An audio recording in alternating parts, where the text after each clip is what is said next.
মাঝে মাঝে আমার হৃদয়টা বিষিয়ে ওঠে কষ্ট আর ক্রোধে।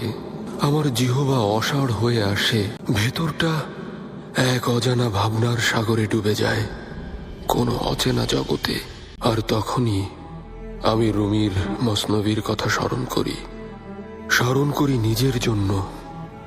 এ যেন আমার জন্য এক গোপন ইবাদত। ওনার তেজরশ্মি পড়ার আগে আমি যেন পাথুরে দেয়ালে মৃত নকশা হয়ে পড়েছিলাম।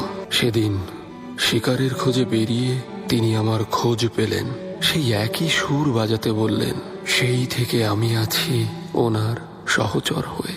আমি ওনার সাথে একসাথে বহু বাগান, ফুল আর বৃক্ষের সৌন্দর্য দেখেছি, সমুদ্রের বিশালতা আর সমুদ্রের স্বচ্ছ জলরাশি দেখেছি। আমরা দুজন একসাথে গাছের ছায়ায় বিশ্রাম নিয়েছি। আমি ছাড়া অন্য কারো সে সৌভাগ্য হয়নি। আমি জানি আমি কে, কিন্তু তিনি কি জানেন? তিনি আমার সূর্য।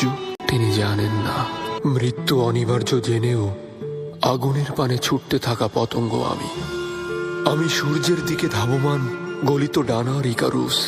আমি পারগালি ইব্রাহিম, জাহাপনার অন্ধ ভক্ত, তার দাস, বন্ধু আর প্রিয় সহচর।